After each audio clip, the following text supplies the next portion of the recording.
हरे कृष्णा माता जी। प्रणाम माता जी। ഹരേ കൃഷ്ണ മാതാജി, എല്ലാവർക്കും ഹരേ കൃഷ്ണ. हरे कृष्णा। हरे कृष्णा। प्रणाम माता जी। हरे कृष्णा। हरे എല്ലാവർക്കും कृष्णा। ഹരേ കൃഷ്ണ. വിദ്യ മാതാജി, മാതാജി ഒരു കാര്യം ചോദിക്കട്ടെ മാതാജി? ആ മാതാജിയുടെ നാമം പറഞ്ഞില്ല, അറിയില്ല നമുക്ക്. ഓക്കെ. ഹരേ കൃഷ്ണ. ഇപ്പൊ എന്റെ പേര് മാധവി ദേവിദാസിന്. ഉം, ഒന്നും കൂടെ പറയാമോ മാതാജി? എന്താ പേര് മാതാജി? മാധവി ദേവിദാസി. കേട്ടില്ല മാതാജി, ഇടയ്ക്ക് കട്ടാവുന്നുണ്ട്. ഹരേ കൃഷ്ണ. വേദപ്രിയ മാധവി ദേവിദാസി. ഓ, ഹരി ബോൽ. ഹരി ഹരി ബോൽ. ഹരേ കൃഷ്ണ. ഹരി ബോൽ. വേദപ്രിയ മാധവി ദേവിദാസി. ഹരേ കൃഷ്ണ. ഹരേ കൃഷ്ണ. ഹരേ കൃഷ്ണ. കൃഷ്ണ കൃഷ്ണ ഹരേ കൃഷ്ണ. ശ്രീ ശ്രീ രാധാ ഗോവിന്ദ് ടെമ്പിൾ ഇസ്കോൺ മാംഗ്ലൂരിന്റെ ലെവൽ 3 ഭക്തി രസാമൃത സിന്ധു ക്ലാസ്സിലേക്ക് എല്ലാവർക്കും സ്വാഗതം. നമ്മൾ ഇന്ന് 15, 16 അധ്യായങ്ങളാണ് കാണുന്നത്. ഓം അജ്ഞാനതിമിരാന്തസ്യ ജ്ഞാനാഞ്ജനശലാകയ ചക്ഷുരുന്മീലിതം യേന തസ്മൈ ശ്രീ ഗുരുവേ നമഃ. നമ ഓം വിഷ്ണുപാദായ കൃഷ്ണപ്രേഷ്ഠായ ഭൂതലേ ശ്രീമതേ ഭക്തിവേദാന്ത സ്വാമിനിധി നാമിനെ. നമസ്തേ സരസ്വതേ ദേവേ ഗൗരവാണി പ്രചാരിണേ നിർവിശേഷശൂന്യവാദി പാശ്ചാത്യദേശതാരിണേ. ജയ ശ്രീകൃഷ്ണ ചൈതന്യ പ്രഭു നിത്യാനന്ദ ശ്രീ അദ്വൈത ഗദാധര ശ്രീവാസാദി ഗൗരഭക്തവൃന്ദ. ഹരേ കൃഷ്ണ കൃഷ്ണ കൃഷ്ണ ഹരേ ഹരേ, ഹരേ രാമ രാമ രാമ ഹരേ ഹരേ. ഹരേ കൃഷ്ണ കൃഷ്ണ കൃഷ്ണ ഹരേ ഹരേ, ഹരേ രാമ രാമ രാമ ഹരേ ഹരേ. ഹരേ കൃഷ്ണ കൃഷ്ണ കൃഷ്ണ ഹരേ ഹരേ, ഹരേ രാമ രാമ രാമ ഹരേ ഹരേ. ഹരേ കൃഷ്ണ. നമുക്ക് ഷഡ്ഗോസ്വാമിമാർക്കുള്ള സമർപ്പണം കൂടി പറയാം. नानाशास्त्रविचारणैकनिपुणो सद्धर्मसंस्थापकौ लोकानां हितकारिणौ त्रिभुवने मान्यो शरण्यागरो. राधाकृष्णपदारविन्दभजना नन्देन मत्तालिकौ वन्दे रूपसनातनौ रघुयुगो श्रीजीवगोपालकौ. ഹരേ കൃഷ്ണ. നമ്മള് കഴിഞ്ഞ ക്ലാസ്സില് 14-ാമത്തെ അധ്യായം കണ്ടുകൊണ്ടിരിക്കുകയായിരുന്നു അല്ലെ. അപ്പോഴാണ് എനിക്കിടയ്ക്ക് നെറ്റ്വർക്ക് പ്രശ്നം വന്നു. അപ്പൊ അതൊന്ന് നമുക്ക് കംപ്ലീറ്റ് ചെയ്യാം. 14-ാമത്തെ അധ്യായത്തില് നമ്മള് ഭക്തിയുത സേവനത്തിന് 64 ഇനങ്ങൾ കണ്ടതിന് ശേഷം സാധനയുമായുള്ള മറ്റു സമ്പ്രദായങ്ങളുടെ ബന്ധത്തെ കുറിച്ചാണ് നമ്മൾ കണ്ടത്. മറ്റു സമ്പ്രദായം എന്ന് പറയുമ്പോൾ അവിടെ ജ്ഞാനം, വൈരാഗ്യം പറയുന്നുണ്ട്, പിന്നെ വർണ്ണാശ്രമം. അപ്പൊ വർണ്ണാശ്രമം എന്ന് പറയുമ്പോൾ ഇത് 64 ഇനത്തിൽ വർണ്ണാശ്രമം ഒരു ഇനമേ അല്ല. അപ്പൊ അതുകൊണ്ട് നമ്മൾ ഇത് ഫോളോ ചെയ്യണ്ട എന്നാണോ? നമ്മൾ വർണ്ണാശ്രമം പാലിക്കണോ പാലിക്കണ്ടേ? എന്താണ് മനസ്സിലാക്കിയത്? നമ്മൾ പാലിക്കണം. നമ്മൾ ഇത് ഉയർന്ന ഭക്തന്മാരെ സംബന്ധിച്ച് ഈ 64 ഇനങ്ങളില് വർണ്ണാശ്രമം വരുന്നില്ല. അപ്പൊ അവരത് പാലിച്ചില്ലെങ്കിലും അവർക്ക് പ്രശ്നം വരുന്നില്ല. പക്ഷെ നമ്മളൊക്കെ വൈദി സാധന ചെയ്യുന്ന ഭക്തിയില് പിച്ചവെച്ച് നടക്കുന്ന ഭക്തരാണ്. അപ്പൊ അതുകൊണ്ട് നമ്മള് വർണ്ണാശ്രമം പാലിക്കേണ്ടതുണ്ട്. അപ്പൊ വർണ്ണാശ്രമ ധർമ്മം ശരിക്കും ഭഗവാൻ എന്തിനാണത് കൊണ്ടുവന്നത്? ക്രമേണ നമ്മള് ഭക്തിയിലേക്ക് വരാനായിട്ടാണ്. അപ്പം അത് ഒരാളുടെ ആഗ്രഹങ്ങൾ തൃപ്തിപ്പെടുത്തുന്നതിന് ഒരു സംവിധാനമായിട്ട് ഭഗവാൻ കൊണ്ടുവന്നതാണ്. ഭക്തി എന്ന് പറയുമ്പോൾ മറ്റു ആഗ്രഹങ്ങളൊന്നും പാടില്ല, അന്യാഭിലാഷിത ശൂന്യമാണ്. അപ്പൊ വ്യക്തിപരമായ ആഗ്രഹങ്ങളിൽ നിന്ന് സ്വതന്ത്രമായിട്ടുള്ള തലത്തിലേക്കാണ് ഭക്തി, ശുദ്ധ ഭക്തി എന്ന് പറയുന്നത്. ആ ഉത്തമ ഭക്തിയില് നമ്മൾ എത്താനായിട്ടുള്ള ചവിട്ടുപടിയാണ് വൈദ്യസാധന ഭക്തി. അപ്പൊ ആ സാധന ചെയ്യുമ്പോൾ നമ്മളൊന്നും ആ ഹർഷോന്മാദം, ഭഗവാനോട് സ്വാഭാവികമായിട്ടുള്ള സ്നേഹമൊന്നും വളർത്താത്തിടത്തോളം കാലം നമ്മള് വർണ്ണാശ്രമം, നമ്മളുടെ എന്താണോ നമ്മളുടെ ആശ്രമം നമ്മൾ നമ്മളുടെ കടമകൾ ചെയ്യാം.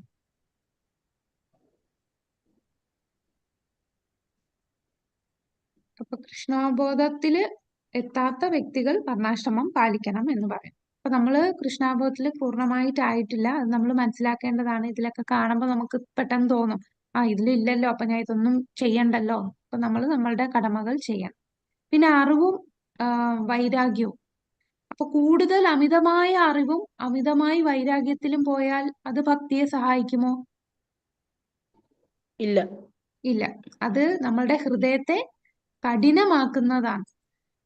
അപ്പം നമ്മളുടെ ശ്രദ്ധ, ഭക്തിയിലുള്ള ശ്രദ്ധ വ്യതിചലിക്കുന്നതാണ് അമിതമായിട്ടുള്ള അറിവും വൈരാഗ്യവും എന്ന് നമ്മൾ കണ്ടു.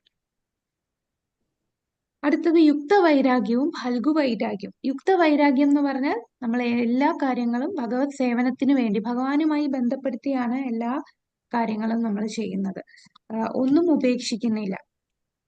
എല്ലാ വസ്തുക്കളും ഭഗവത് സേവനമായിട്ട്, അതായത് ഭഗവാന്റെ ഇന്ദ്രിയത്തെ എങ്ങനെ പ്രീതിപ്പെടുത്തും എന്ന്, ഈ വസ്തു കൊണ്ട് ഞാൻ എങ്ങനെ ഭഗവാനെ അത് സേവനം ചെയ്യും എന്ന് ചിന്തിച്ച് ചെയ്യുന്നതെല്ലാം യുക്തവൈരാഗ്യം.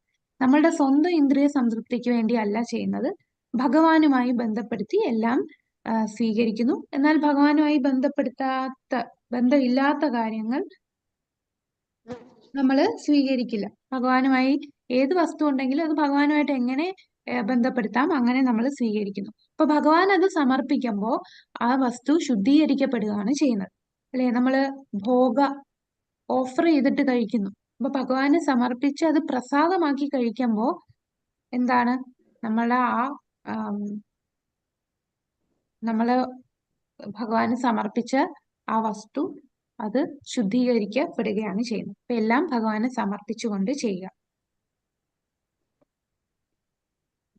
ഇനി നിരസിക്കുന്ന തലം, അതായത് ഫൽഗു വൈരാഗ്യം എന്ന് പറയും. ഫൽഗു വൈരാഗ്യം എന്ന് പറഞ്ഞാൽ ഭഗവാന്റെ സേവനത്തിന് വേണ്ടി ഉപയോഗിക്കാൻ പറ്റുന്ന സാധനം വരെ അവര് കൃത്രിമമായി ത്യജിക്കുന്നു.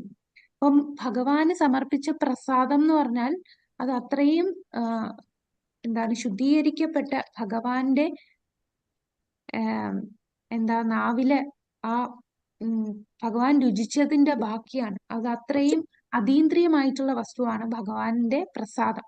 ആ പ്രസാദം ഒരു മായാവാദിയെ കൊണ്ട് കാണിച്ചാൽ ആ വ്യക്തി അതിനെ തിരസ്കരിക്കും. അതിന്റെ ആ പ്രസാദത്തിന്റെ മഹത്വം ആ വ്യക്തികൾക്ക് മനസ്സിലാകില്ല. അപ്പൊ അങ്ങനെയുള്ളവർ ഫൽഗു വൈരാഗ്യങ്ങളാണ്. അവരെല്ലാത്തിനെയും അവരാ പ്രസാദത്തെയും ഒരു ഭൗതിക വസ്തുവായിട്ടാണ് കാണുന്നത്. ആ പ്രസാദത്തെ ഭൗതികമായിട്ട് പൂജിക്കുന്ന വസ്തുവായിട്ട് കാണും. എന്നാൽ പ്രസാദം എന്ന് പറഞ്ഞാൽ അത് ഭഗവാന് സമർപ്പിച്ച് ശുദ്ധീകരിക്കപ്പെട്ടതായതിനാൽ അത് അതീന്ദ്രിയമാണ്. അപ്പോൾ അത് അവർക്ക് മനസ്സിലാകില്ല. അവരെന്നാൽ വളരെ വലിയ വൈരാഗ്യമായിരിക്കും. ഒന്നിനോടും ഭൗതികമായിട്ട് എല്ലാം ഭൗതികമായിട്ടേ കാണും. ഭൗതികമായിട്ടുള്ള ഒരു വസ്തുവിനോടും താല്പര്യമില്ല. എന്നാൽ യുക്ത വൈരാഗ്യം എന്താണ്? ഭൗതികമായിട്ടുള്ള വസ്തുവിനെ ഭഗവത് സേവനത്തിന് വേണ്ടി ഉപയോഗിക്കും. എന്ന് ഭഗവാന് ഉപയോഗിക്കാൻ പറ്റുന്ന വസ്തുവിനെ പോലും ഈ ഫൽഗു വൈരാഗി അതിനെ ഉപേക്ഷിക്കുകയാണ്.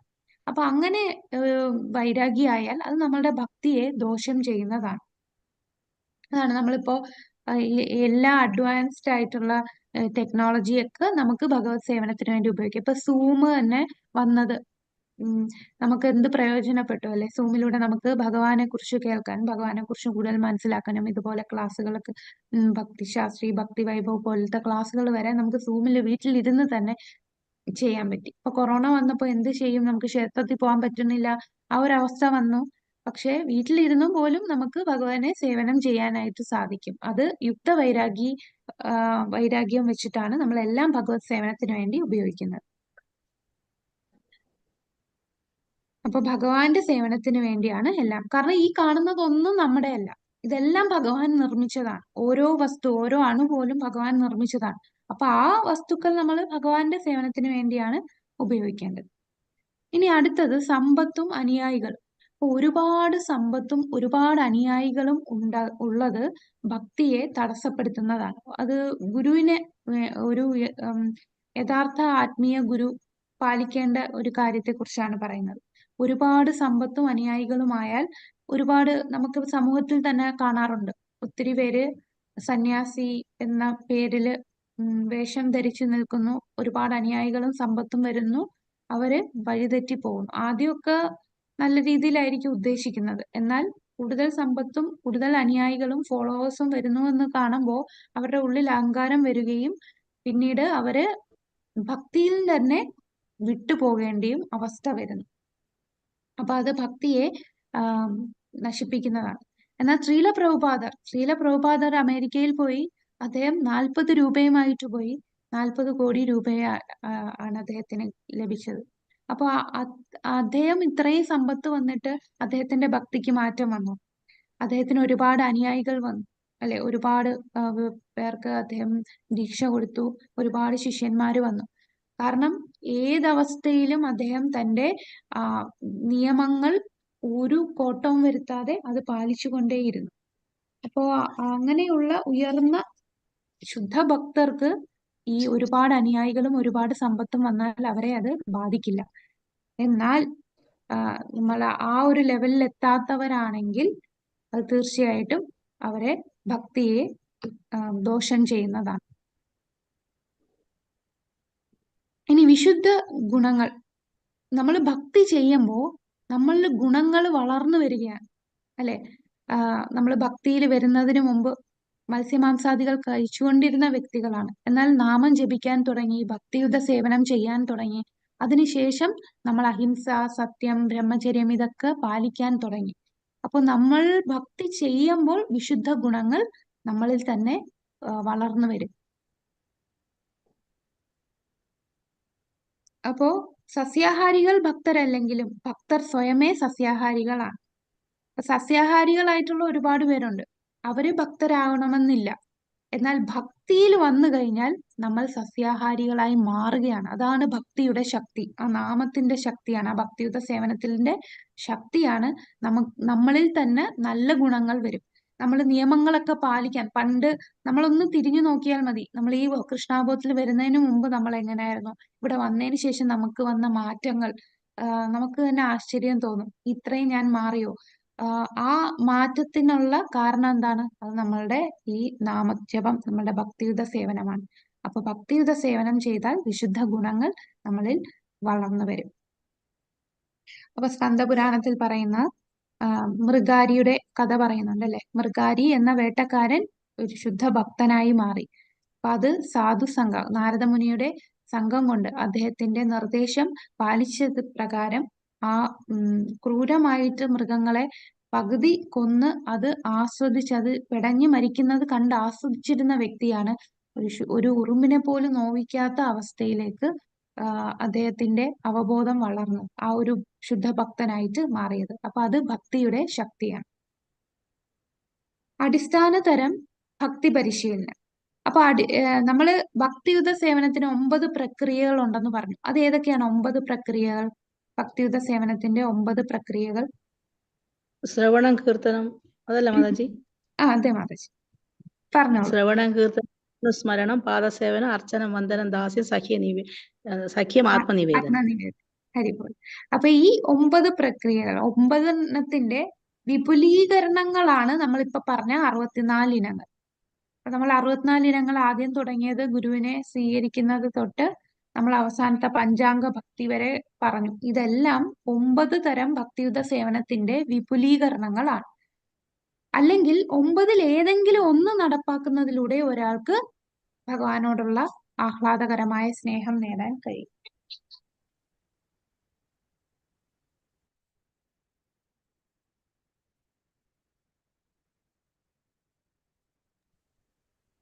അപ്പൊ 9 ഭക്തിയുത 9 തരം ഭക്തിയുത. അപ്പൊ ആ ഭക്തിയുത സേവനത്തില് ഓരോരുത്തരും ഓരോ വ്യക്തി ഏതെങ്കിലും ഒന്ന് പരിശീലിച്ചാൽ പോലും നമുക്ക് ഭഗവത് പ്രേമത്തിലെത്താൻ സാധിക്കും. അടിസ്ഥാന തരങ്ങളിൽ അവരെ മാതൃകയാണ് ഭക്തരും. അപ്പോൾ അത് പ്രാക്ടീസ് ചെയ്തതും അവരുടെ ഉദാഹരണങ്ങൾ അതാണ് നമ്മൾ ഇനി കാണാൻ പോകുന്നത്. നമുക്കറിയാം ശ്രവണത്തിന് ഉദാഹരണമാണ് പരീക്ഷിത് മഹാരാജാവ്. പരീക്ഷിത് മഹാരാജാവ് അവസാനത്തെ 7 ദിവസം എന്താണ് ചെയ്തത്? മരിക്കുന്നതിന് ശ്രീമദ് ഭാഗവത ശ്രവണം, അതാണ് ശ്രവണം. ശ്രവിച്ചുകൊണ്ടിരുന്നു നിരന്തരം, 3 മുറക്കവും ഇല്ലാതെ രാവും പകലും എല്ലാം അദ്ദേഹം ഒരു തുള്ളി ജലം പോലും കഴിക്കാതെയാണ് ശ്രവിച്ചുകൊണ്ടിരുന്നത്. അതുപോലെ കീർത്തനം ആരാണ്? പരിഷിത് സുഖദേവ മഹാരാജാവ്. ഗോസ്വാമി. പരിഷിത് മഹാരാജാവിന് ശ്രീമദ് ഭാഗവതം പാരായണം ചെയ്ത സുഖദേവ ഗോസ്വാമി. പിന്നെ സ്മരണത്തിന് ഉദാഹരണം പ്രഹ്ലാദൻ. പ്രഹ്ലാദ് മഹാരാജാവ് ഏതവസ്ഥയിലും ഓരോ നിമിഷവും തന്റെ പിതാവ് വധിക്കാനായിട്ട് പദ്ധതി ഇട്ടുകൊണ്ടിരിക്കുകയാണ്. ഈ എത്ര കഠിനമായ സന്ദർഭത്തിലും അദ്ദേഹം ഭഗവാനെ തന്നെ സ്മരിച്ചുകൊണ്ടിരുന്നു. പ്രാർത്ഥനയിൽ ശ്രവണം, കീർത്തനം, വിഷ്ണു സ്മരണം, പാദസേവനം. പാദസേവനം അത് 5-ാമതാണ് എഴുതിയിരിക്കുന്നത്. പാദസേവനം ലക്ഷ്മി ദേവിയാണ്. ലക്ഷ്മി ദേവി സദാസമയം ഭഗവത് പാദങ്ങളെ സേവ ചെയ്തുകൊണ്ടിരിക്കും. അർച്ചനം എന്ന് പറയുമ്പോൾ നമ്മളെ വിഗ്രഹാരാധന, അതിന് ഉദാഹരണമാണ് പൃഥു മഹാരാജാവ്. വന്ദനമാണ് അക്രൂരർ. ദാസ്യം ഹനുമാൻ. സഖ്യം അർജുനൻ. ആത്മനിവേദനം ബലി മഹാരാജ്. ഇതിൽ ഏതെങ്കിലും ഒന്ന് ചെയ്താൽ തന്നെ നമുക്ക് ഭഗവത് പ്രേമത്തിൽ എത്താൻ സാധിക്കും. ഇനി ഇതെല്ലാം ചെയ്ത വ്യക്തി ആരാണ്? അംബരീഷ മഹാരാജ്. അംബരീഷ് മഹാരാജാവ്. അദ്ദേഹം ഈ 9 ഭക്തിയുത സേവനങ്ങളും ചെയ്ത ഭഗവത് പ്രേമത്തിൽ എത്തിയ വ്യക്തിയാണല്ലേ. എപ്പോഴാണ് അവിടെ ദുർവാസാവ് ആ കഥ എല്ലാവർക്കും അറിയാം. എന്താണ് അവിടെ സംഭവിച്ചത്? സുദർശന ചക്രം ഏകാദശി വിടുന്ന പറഞ്ഞോളൂ മാതാജി, പറഞ്ഞോളൂ. മഹർഷി വരുന്നതിന് മുമ്പ് ജലം കുടിച്ച് അതിന്റെ ദേഷ്യത്തില് ദുർവാസാവ് ഒരു ഭീകരത്വത്തെ വിട്ടുകയും വന്നപ്പോ ഒരു അദ്ദേഹത്തിന്റെ സംരക്ഷണത്തിനായി സുദർശന ചക്രം വരികയും അങ്ങനെ ദുർവാസാ മുനി എല്ലായിടത്തും ഓടുകയാണ്. അപ്പൊ ഈ സമയത്തൊക്കെ ഈ ദുർവാസാ മുനി ഇങ്ങനെ ദുഷിച്ച വാക്കുകൾ സംസാരിക്കുകയും ഇങ്ങനെ ഒരു ഭീകര സത്വത്തെ വിട്ട് വധിക്കാനൊക്കെ ശ്രമിക്കുമ്പോഴും അംബരീഷ് മഹാരാജാവ് അവിടെ എന്താണ് ചെയ്തുകൊണ്ടിരുന്നത്?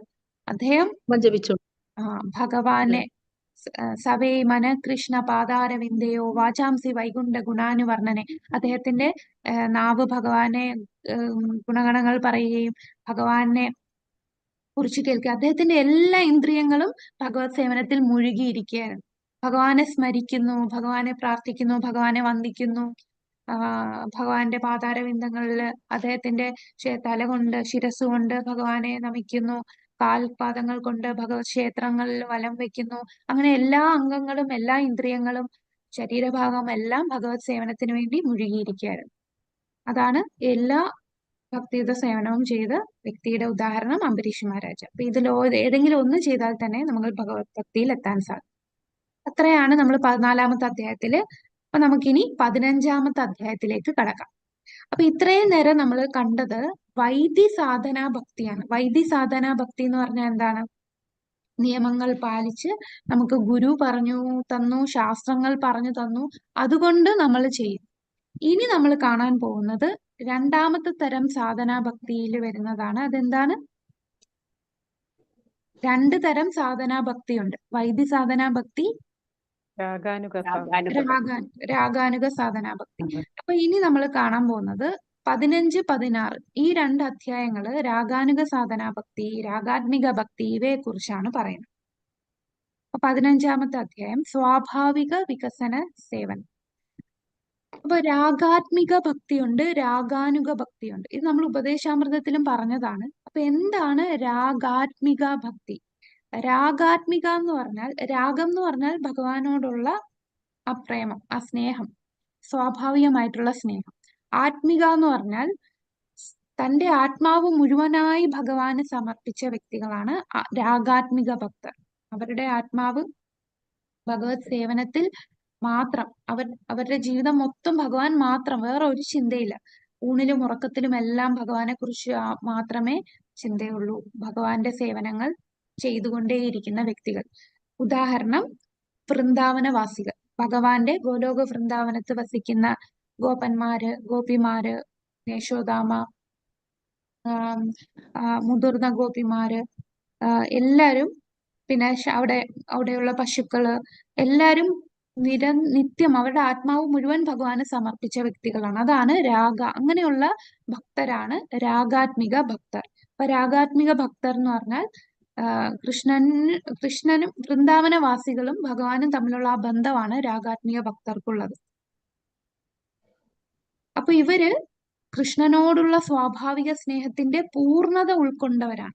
അവര് പൂർണ്ണ ഭക്തരാണ്. അവർക്ക് പൂർണ്ണതയിലെത്തി, ഭഗവത് പ്രേമത്തിന്റെ പൂർണ്ണതയിലെത്തി ഭഗവാനുമായിട്ട് നേരിട്ട് സമ്പർക്കം ചെയ്യുന്ന അവരുടെ ആത്മാവ് മുഴുവൻ ഭഗവാന് സമർപ്പിച്ച വ്യക്തികളാണ് രാഗാത്മിക ഭക്തർ.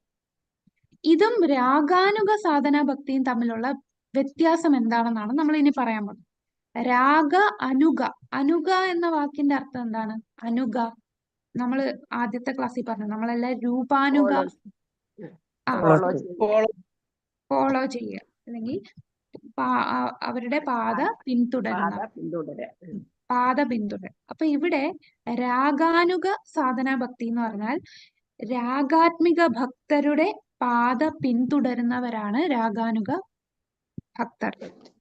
രാഗാത്മിക ഭക്തർ എന്ന് പറഞ്ഞാൽ പൂർണ്ണമായി ഭഗവാന് സ്വാഭാവിക സ്നേഹത്തിന്റെ പൂർണ്ണതയിലെത്തിയ വൃന്ദാവനവാസികളായിട്ടുള്ള ഭക്തരാണ് രാഗാത്മിക ഭക്തർ. അവരുടെ പാത പിന്തുടരുന്ന ഭക്തരെയാണ് നമ്മള് രാഗ അനുഗ സാധനാ ഭക്തി എന്ന്, ആ ഭക്തി ഫോളോ ചെയ്യുന്നവരാണ് രാഗാനുഗ സാധനാ ഭക്തി എന്ന് പറയുന്നത്. അപ്പൊ രാഗാനുഗ അതും സാധനയാണ്. ഇതും സാധന ആണ്. നമ്മള് സാധനയിൽ 2 തരം ഉണ്ടെന്ന് പറഞ്ഞു, വൈദിയും രാഗാനുഗ.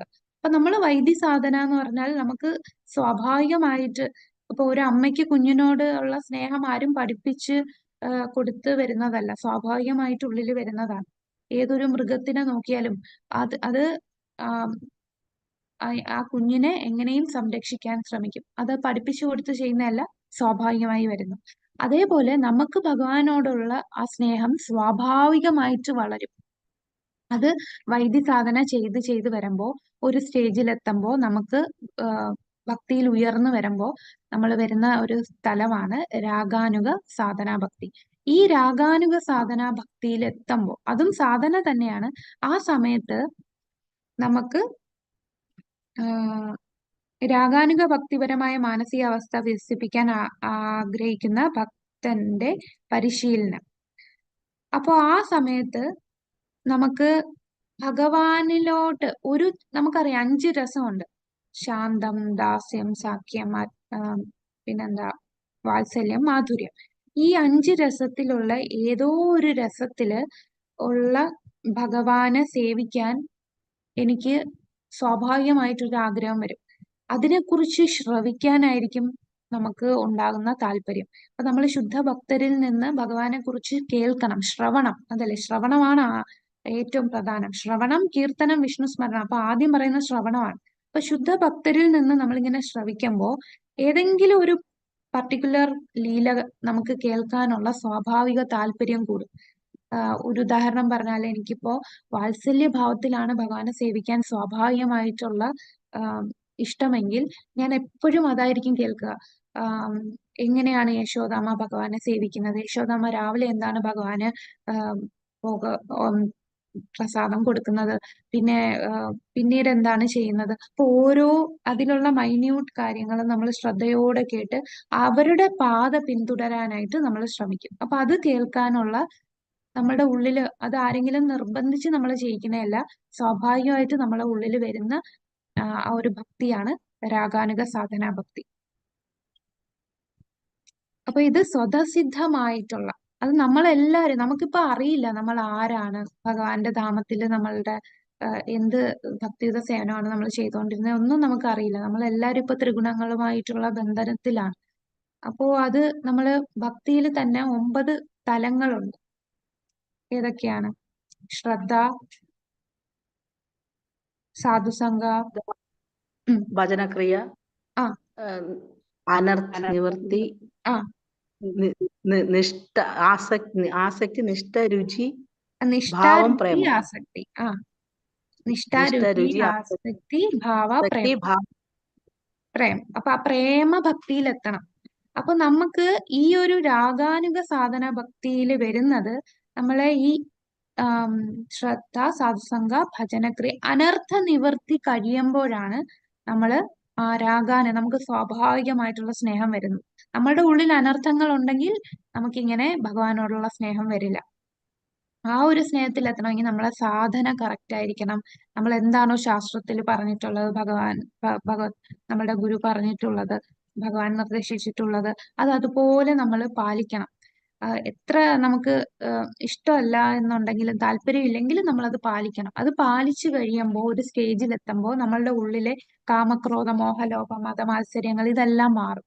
ഇത് മാറി അനർത്ഥങ്ങളൊക്കെ ഇല്ലാതാകുമ്പോൾ നമ്മളുടെ ഉള്ളിൽ വരുന്നതാണ് ഈ രാഗാനുഗ സാധനാ ഭക്തി. അപ്പൊ ആ നിഷ്ഠ ലെവലിലൊക്കെ എത്തുമ്പോഴാണ് അനർത്ഥ നിവൃത്തി എന്ന് പറഞ്ഞാൽ അനർത്ഥങ്ങൾ ഇല്ലാതാകുന്ന അനർത്ഥ നിവൃത്തി നിഷ്ഠ അവിടെയൊക്കെ എത്തുമ്പോൾ നമുക്ക് ഭഗവാനോട് സ്വാഭാവികമായിട്ടുള്ള സ്നേഹം വരും. അപ്പൊ ആ ഒരു രാഗാത്മീയ ഭക്തരുടെ പാത പിന്തുടരാൻ തോന്നും. അപ്പൊ ഇത് നമ്മളുടെ സ്വതസിദ്ധമായിട്ടുള്ളതാണ്, നമുക്കറിയില്ല, നമ്മുടെ ഉള്ളിൽ എല്ലാത്തിലും ഉള്ളതാണ്. അപ്പൊ ഭഗവാനെ പ്രസാദിപ്പിക്കാനുള്ള അഭിനിവേശം വളരുന്ന സ്ഥലമാണത്. വൃന്ദാവനത്തിലെ യഥാർത്ഥ നിവാസികൾ ഭക്തിയുത സേവനത്തിൽ കൃഷ്ണനുമായി സ്വമേധയാ ബന്ധപ്പെട്ടിരിക്കുന്നു. അതായത് നമ്മുടെ രാഗാത്മിക ഭക്തർ, അവരെയാണ് പറയുന്നത്. അത്തരം സ്വാഭാവികമായ ഭക്തി സേവനവുമായി താരതമ്യപ്പെടുത്താനാകില്ല. ഇതിനെ രാഗാത്മീയ ഭക്തി എന്ന് വിളിക്കുന്നു. ഒരു ഭക്തൻ വൃന്ദാവന ഭക്തരുടെ പാത പിന്തുടരുമ്പോൾ അദ്ദേഹത്തിന്റെ ഭക്തി സേവനത്തെ എന്ത് വിളിക്കും? അവരുടെ പാത പിന്തുടരുമ്പോൾ രാഗാനുഗ ഭക്തി എന്ന് വിളിക്കുന്നു. ഭഗവാന്റെ ഒരു നിത്യദാസൻ ചെയ്യുന്ന സേവനമാണ് ഒരു പുരോഗമിച്ച ഭക്തനെ ആകർഷിക്കുന്നത്. ആ ആകർഷണത്തെ സ്വാഭാവിക ആകർഷണം എന്ന് വിളിക്കുന്നു. അപ്പൊ നമ്മൾ പറഞ്ഞു, ഭഗവാന്റെ നിത്യമായി സേവനം ചെയ്യുന്നത്, ഇപ്പൊ യശോദാമ്മയുടെ സേവനം, മുതിർന്ന ഗോപിമാര് ഭഗവാനെ സേവനം ചെയ്യുന്നത്, അവർ നിത്യമായി സേവനം ചെയ്തുകൊണ്ടിരിക്കുകയാണ്. അപ്പൊ ആ ഒരു സേവനത്തില് നമുക്ക് ആകർഷണം വരുന്നു, സ്വാഭാവികമായിട്ട് അതിന് ആകർഷണം വരുന്നു. ഇതിനെ സ്വരൂപ ഉപലബ്ധി എന്നും വിളിക്കുന്നു. അപ്പൊ നമ്മളുടെ ആ സ്വരൂപത്തിൽ, അപ്പൊ നമുക്ക് അവിടെ നിന്ന് നമുക്ക് മനസ്സിലാവും, നമുക്കിപ്പോ താല്പര്യം ഇങ്ങനെ വാത്സല്യ രൂപത്തിലാണെങ്കിൽ നമുക്ക് മനസ്സിലാവും നമ്മൾ വാത്സല്യ ഭാവത്തിലുള്ള ഒരു ഭക്തനാണ്. നമ്മളുടെ സ്വരൂപം എന്താണെന്ന് നമുക്ക് വെളിപ്പെടും. തുടക്കത്തിൽ ഈ ഘട്ടം കൈവരിച്ചിട്ടില്ല. തുടക്കത്തിൽ വെളിപ്പെടുത്തിയ വേദഗ്രന്ഥങ്ങളും ആത്മീയ ഗുരുവും നിർദ്ദേശിച്ചുള്ള നിയന്ത്രണ തത്വങ്ങൾക്ക് അനുസൃതമായി ഒരാൾ കർശനമായി സേവനം ചെയ്യേണ്ടതാണ്. അതായത് നമ്മൾ വൈദ്യ സാധനാ ഭക്തി എന്താണോ വേദങ്ങൾ പറഞ്ഞിട്ടുള്ള, ആത്മീയ ഗുരു നമ്മളോട് നിർദ്ദേശിച്ചിട്ടുള്ള കാര്യങ്ങൾ എന്താണ്, അത് കർശനമായി സേവനം ചെയ്യണം. അത് സേവനം ചെയ്ത് നമ്മൾ ശുദ്ധീകരിക്കപ്പെടുമ്പോൾ മാത്രമേ നമ്മൾ ഈ ലെവലിലേക്ക് കടക്കാൻ സാധിക്കൂ. വൈദിക ഭക്തിയുടെ പ്രക്രിയയിലൂടെ തുടർച്ചയായി സേവനം ചെയ്യുന്നതിലൂടെ ഒരാളുടെ സ്വാഭാവിക ചായ്വ് ക്രമേണ ഉണരും. ഇതാണ് നമ്മളിത് തുടർച്ചയായി കണ്ടിന്യൂസ് ആയിട്ട് ചെയ്യുക. അത് ചെയ്തു വരുമ്പോൾ നമ്മളുടെ ഉള്ളില് സ്വാഭാവികമായിട്ട് ഭഗവാനോടുള്ള ആ സ്നേഹം ഉണരും. അതിനെ സ്വയമേവയുള്ള ആകർഷണം അല്ലെങ്കിൽ രാഗാനുഗ ഭക്തി എന്ന് വിളിക്കുന്നു. സ്വതസിദ്ധമായ സ്നേഹത്തിൽ ഭക്തിസാന്ദ്രമായ സേവനം ഭക്തിപൂർവം പ്രകടിപ്പിക്കുകയും ചെയ്യുന്നത് വൃന്ദാവനവാസികളാണ്. അവരുടെ ഭക്തിസാന്ദ്രമായ സേവനത്തിനൊപ്പമുള്ള ഭക്തി സേവനത്തെ രാഗാനുഗം അല്ലെങ്കിൽ സ്വയമേവ സ്നേഹ സേവനം എന്ന്, ഭക്തിയുത സേവനം എന്ന് വിളിക്കുന്നു. ഇതെല്ലാം ചൈതന്യ ചരിതാമൃതത്തില് ഉള്ള പർപ്പോട്ടില് ശ്ലോകത്തിന്റെ ട്രാൻസ്ലേഷൻ ആണ് ഈ പറയുന്നത്, മധ്യലീലയിലുള്ള. ബാഹ്യവും ആന്തരികവുമായ ഈ രാഗഭക്തി നിർവഹിക്കാൻ 2 പ്രക്രിയകളുണ്ട്. സ്വയം സാക്ഷാത്കരിക്കുമ്പോൾ പുരോഗമിച്ച ഭക്തൻ ബാഹ്യമായി ഒരു കനിഷ്ഠ അധികാരിയെ പോലെ നിൽക്കുകയും എല്ലാ സാധന നിരോധനങ്ങളും നടപ്പിലാക്കുകയും ചെയ്യുന്നു, പ്രത്യേകിച്ച് കേൾവി, ജപം എന്നിവയുമായി ബന്ധപ്പെട്ട്. എന്നാൽ അവന്റെ മനസ്സിനുള്ളിൽ അവന്റെ യഥാർത്ഥമായി ശുദ്ധീകരിക്കപ്പെട്ട സ്വയം തിരിച്ചറിഞ്ഞ സ്ഥാനത്ത് അവൻ കൃഷ്ണനെ തന്റെ പ്രത്യേക രീതിയിൽ വൃന്ദാവനത്തിൽ സേവിക്കുന്നു. അവൻ രാവും പകലും 24 മണിക്കൂറും കൃഷ്ണനെ സേവിക്കുന്നു. അപ്പൊ ഇവിടെ പറഞ്ഞിരിക്കുന്നത് ഒരു ഭക്തന് ബാഹ്യമായിട്ടും ആന്തരികമായിട്ടും ഭക്തി ചെയ്യും. ഉദാഹരണം പറഞ്ഞാൽ രൂപഗോസ്വാമി. രൂപഗോസ്വാമി കൃഷ്ണലീലയിൽ ആരാണ്? ശരിക്കും അദ്ദേഹം ഒരു മഞ്ജരിയാണ്. ഏത് മഞ്ജരിയാണ് അദ്ദേഹം? രൂപമഞ്ജരിയാണ്. രൂപമഞ്ജരിയാണ് രൂപഗോസ്വാമി. അപ്പൊ രൂപമഞ്ജരിയുടെ തൊഴിൽ എന്ന് പറഞ്ഞാൽ എന്താണ്? മഞ്ജരിമാരെല്ലാം എന്താ അഷ്ടസഖികളെ സേവിക്കുകയാണ്. ഭഗവാനെ രാധാറാണിയെയും ഒന്നിപ്പിക്കാനും ഉം, ആ, അവരുടെ സേവനത്തിൽ ഏർപ്പെട്ടിരിക്കുകയാണ്. എന്നാൽ രൂപ ഗോസ്വാമിയായിട്ട് ചൈതന്യ ലീലയിൽ അദ്ദേഹം വന്നപ്പോൾ അദ്ദേഹം എല്ലാ സാധനയും പാലിക്കുമായിരുന്നു. ശ്രവണം, കീർത്തനം, ജപിക്കും. താൻ രൂപമഞ്ജരിയാണ്, തന്റെ സ്വരൂപം രൂപമഞ്ജരിയാണ്, അതുകൊണ്ട് താൻ ഇതൊന്നും ചെയ്യുന്നില്ല എന്ന് പറഞ്ഞ് അദ്ദേഹം മാറി നിൽക്കുകയാണില്ല. ഒരു കനിഷ്ഠാധികാരി എന്തൊക്കെ ചെയ്യുന്നോ ആ കാര്യങ്ങളെല്ലാം അദ്ദേഹം ബാഹ്യമായിട്ട് ചെയ്യുന്നുണ്ട്. അല്ലെ? രൂപ ഗോസ്വാമി ഒരു വലിയ പൊസിഷനില് നവാബ് ഹുസൈൻ ഷായുടെ ആ ഭരണത്തില് വലിയ മിനിസ്റ്റർ ആയിരുന്നു. അതെല്ലാം ഉപേക്ഷിച്ചാണ് ചൈതന്യ മഹാപ്രഭുവിനെ സമർപ്പിച്ച് വന്നത്. അപ്പൊ അദ്ദേഹം ഒരുപാട് റിനൗൺസ്ഡ് ആയിരുന്നു. എല്ലാം ഉപേക്ഷിച്ചു. എങ്ങനെ ചൈതന്യ മഹാപ്രഭുവിനെ സേവിക്കാം എന്നുള്ള ആ ഭാവത്തില് എങ്ങനെ സാധനങ്ങളെല്ലാം നിറവേറ്റുമായിരുന്നു. ഓരോ ദിവസം ഓരോ മരച്ചുവട്ടിലായിരുന്നു താമസിച്ചുകൊണ്ടിരുന്നത്. ഒന്നിനോടും ഒരു അറ്റാച്ച്മെന്റ് ഇല്ലാതെ വസിച്ചുകൊണ്ടിരുന്നു. അതപ്പോ ബാഹ്യമായിട്ട് നോക്കുമ്പോൾ എല്ലാ സാധനയും അദ്ദേഹം നടപ്പിലാക്കുന്നുണ്ട്. എന്നാൽ അദ്ദേഹത്തിന്റെ ഉള്ളില് മാനസികമായിട്ട് അദ്ദേഹം എന്താണ് ചിന്തിക്കുന്നത്? അവിടെ വൃന്ദാവനത്തില് ഭഗവാനെയും രാധാറാണിയെയും ഗോപിമാരെയൊക്കെ സേവിക്കുന്നതിൽ മുഴുകിയിരിക്കുകയാണ് അദ്ദേഹം. അപ്പൊ അദ്ദേഹത്തിന്റെ ധ്യാനത്തില് വൃന്ദാവനത്തിലായിരിക്കും. അതാണ് ആന്തരികമായിട്ട് വൃന്ദാവനത്തിൽ പ്രത്യേക രീതിയിലുള്ള സേവനത്തിലായിരിക്കും. എന്നാൽ ബാഹ്യമായിട്ട് ഒരു കനിഷ്ഠാധികാരി ചെയ്യുന്ന എല്ലാ നിയമങ്ങളെല്ലാം പാലിച്ച് സാധന ചെയ്യുന്ന വ്യക്തിയായിരിക്കും. അപ്പൊ 24 മണിക്കൂറും എന്താണ്? ഭഗവത് സേവനയിൽ മുഴുകിയിരിക്കുന്നവരാണ് ഈ ഉയർന്ന ഭക്തർ. ഇനി ഇവിടെ പറയുന്നത്, നമ്മളിവിടെ സദാസമയം ഭഗവാനിൽ ലയിച്ചിരിക്കുന്ന വ്യക്തികൾ എന്ന് പറയുമ്പോൾ പല തരം ആൾക്കാരെ നമുക്ക് കാണാം. ശ്രീമദ് ഭാഗവതത്തിൽ പറയുന്നുണ്ട് ഗോപിമാര് ഏത് ഭാവത്തിലാണ് ഭഗവാനെ ചിന്തിക്കുന്നത്? മാധുര്യ രസത്തില്. അപ്പൊ മാധുര്യ രസത്തിൽ ഇവിടെ കാമമായിട്ടാണ് പറയുന്നത്. ഇത് നാരദൻ യുധിഷ്ഠിരനോട് പറയുന്നതാണ് 6 ഉദാഹരണങ്ങൾ. സ്വാഭാവികമായിട്ട് ഭഗവാനോട് ആകർഷണം വന്നിട്ടുള്ള ഉദാഹരണങ്ങളിൽ ഒന്ന് ഗോപിമാർക്ക് ഭഗവാനോട് മാധുര്യ രസത്തില് ഉള്ള പ്രേമം. ഇനി കംസൻ എങ്ങനെയാണ്? കംസൻ നിരന്തരം ഭഗവാൻ ഭയത്തിലാണ്. ഉറങ്ങുമ്പോഴും കഴിക്കുമ്പോഴും നടക്കുമ്പോഴും എല്ലാം ആ 8ാമത്തെ പുത്രൻ, ആ കൃഷ്ണൻ എന്നെ വധിക്കും എന്നുള്ള ഭയത്തിലാണ് കംസൻ. ഇനി ശിശുപാലനും ഭഗവാനെ കുറിച്ച് സ്മരിച്ചുകൊണ്ടേയിരിക്കുകയാണ്. പക്ഷെ എന്ത് ഭാവത്തിലാണ്? വിദ്വേഷമാണ്, ദേഷ്യമാണ് ശിശുപാലർക്ക് ഭഗവാനോട്. എപ്പോഴും ഭഗവാനെ കുറ്റങ്ങൾ മാത്രം കണ്ടുപിടിക്കുന്ന ഒരു തലത്തിലാണ്. ഇനി യദുവംശജർ എല്ലാരും ഭഗവാന്റെ ആ കുടുംബത്തിലുള്ളവരാണ്. അല്ലെ? അപ്പൊ ആ കുടുംബത്തിലുള്ള തങ്ങളുടെ പ്രിയപ്പെട്ട കൃഷ്ണനായിട്ട് എല്ലാരും കാണുന്നു. ഇനി പാണ്ഡവന്മാരോ ഏത് ഭാവത്തിലാണ് ഭഗവാനെ കാണുന്നത്? സാഖ്യഭാവം, സുഹൃത് ഭാവത്തില് ഭഗവാനെ അവർക്ക്. അപ്പൊ സ്വാഭാവികമായിട്ട് അവർക്ക് ഭഗവാനുള്ള ആകർഷണം സൗഹൃദത്തിലാണ്. യദുക്കൾക്ക് തന്റെ കുടുംബത്തിലെ അംഗമായിട്ട്, ശിശുപാലർക്ക് വിദ്വേഷമായിട്ട്, കംസന് ഭയത്തില്, ഗോപിമാർക്ക് മാധുര്യത്തില്. അപ്പൊ ഇവരെല്ലാരും ഭഗവാനിൽ സ്വാഭാവിക ആകർഷണം വന്ന എല്ലാവർക്കും മുക്തി ലഭിക്കും. അപ്പൊ എല്ലാരും ഒരേ ലക്ഷ്യത്തിലാണോ എത്തുക?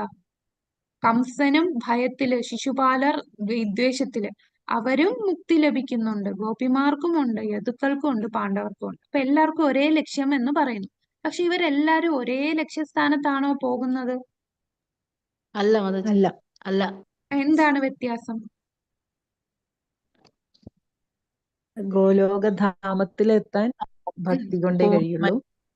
മറ്റേത് മറ്റവരെവിടെ എത്തുക? ബ്രഹ്മത്തിലേക്ക്. ഹരി പോലെ. അതെ.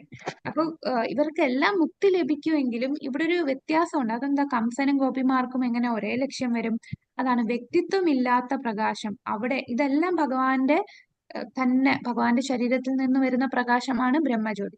അപ്പൊ ആ വ്യക്തിത്വം ഇല്ലാത്ത ബ്രഹ്മജ്യോതിയിൽ ലയിക്കും ആര്? കംസൻ, ശിശുപാലർ, ഇവരെല്ലാം അവിടെ ലയിക്കും. എന്നാൽ ഗോപിമാര്, യദുക്കള്, പാണ്ഡവര്, ഇവർക്കൊക്കെ വ്യക്തിപരമായിട്ട് ഭഗവാന്റെ അടുത്ത് അകത്ത് ചെന്ന് ഭഗവാനെ സേവിക്കാം. അതിനൊരു ഉദാഹരണം പറയുന്ന രാജ്യത്ത് കയറുന്നതും കൊട്ടാരത്തിൽ കയറുന്നു, അല്ലെങ്കിൽ സൂര്യഗോളവും സൂര്യപ്രകാശവും. ഇപ്പൊ രാജ്യത്തും രാജാവിന്റെ കൊട്ടാരത്തിലും പ്രവേശിക്കുന്ന ആ വ്യത്യാസമാണ്. രാജ്യം എന്ന് പറഞ്ഞാലും ഭഗവാന്റെയാണ്, രാജാവിന്റെ കൊട്ടാരവും ഭഗവാന്റെയാണ്. എന്നാൽ കൂടുതൽ ഇന്റിമേറ്റ് ആയിട്ട് ഭഗവാന്റെ അടുത്ത് ചെല്ലണമെങ്കിൽ എവിടെ ചെല്ലണം? കൊട്ടാരത്തിൽ കയറണം. രാജ്യത്തിൽ ആർക്കും കയറാം. ആർക്കും കയറാം എന്ന് പറഞ്ഞാൽ ഇതുപോലെ സ്വാഭാവിക സ്നേഹം വളർത്തിയവർക്ക് രാജ്യത്ത് കയറാം. അപ്പൊ കംസൻ, ശിശുപാലർ അവരുടെ രാജ്യം വരെ എത്തുന്നുള്ളൂ, അതായത് ആ ബ്രഹ്മജ്യോതി വരെ എത്തുന്നുള്ളൂ. അതിന്റെ അകത്ത് ഭഗവാൻ ഇരുന്ന് ലീലകളാടുന്ന ആ കൊട്ടാരത്തിലേക്ക് കടക്കാൻ അവർക്ക് പ്രവേശനമില്ല. മറ്റൊരു ഉദാഹരണം പറയുന്നത് സൂര്യഗോളവും സൂര്യപ്രകാശവും. അപ്പൊ സൂര്യപ്രകാശം വേറെ, സൂര്യഗോളം വേറെ. അപ്പൊ ഇതെല്ലാം വേദങ്ങളുടെ പ്രാർത്ഥനയിലും ബ്രഹ്മാണ്ഡ പുരാണത്തിലുമെല്ലാം സ്ഥിരീകരിക്കുന്നതാണ്. ഭഗവാനോട് സ്വാഭാവിക പ്രേമം വളർത്തുന്നവർക്ക് ഭഗവാന്റെ അടുത്ത് എത്താൻ സാധിക്കും, മുക്തിയിലേക്ക് എത്താൻ സാധിക്കും. ഇനി നമ്മൾ കാണാൻ പോകുന്നത് രാഗാത്മിക ഭക്തി തന്നെ 2 തരമുണ്ട്. ഭഗവാനോട് നമ്മൾ പറഞ്ഞില്ലേ 5 രസം ഉണ്ടെന്ന് പറഞ്ഞു. ഏതൊക്കെയാണ് 5 രസം? ശാന്തം, ശാന്തം, ലാസ്യം, വാത്സല്യം, സാഖ്യം, മാധുര്യം. സഖ്യം കഴിഞ്ഞ് മാധുര്യം. വാത്സല്യം, മാധുര്യം. അപ്പൊ അതില് ആദ്യത്തേത് കാമരൂപ. കാമരൂപ എന്ന് പറയുമ്പോൾ ഭഗവാനെ മാധുര്യത്തില് ഭഗവാനോട് ആകർഷണം വരുന്നതാണ്. രണ്ടാമത്തത് സംബന്ധരൂപ. അപ്പം കാമരൂപ, സംബന്ധരൂപ. കാമരൂപയിൽ വരുന്നത് ഗോപിമാർക്ക് ഭഗവാനോടുള്ള സ്വാഭാവികമായിട്ടുള്ള അട്രാക്ഷൻ ആണ് കാമരൂപ. അപ്പൊ ഇതിന് കാമം എന്ന വാക്ക് ഉപയോഗിക്കുന്നത് എന്താണ്? എന്താണ് കാമം, എന്താണ് പ്രേമം? വ്യത്യാസം എന്താണ്? കാമവും പ്രേമവും തമ്മിൽ വ്യത്യാസം എന്താണ്? ഇത് ചൈതന്യ ചരിതാമൃതത്തില് ഒരു ശ്ലോകത്തിൽ പറയുന്നുണ്ട്, ആത്മേന്ദ്രിയ പ്രീതി വാച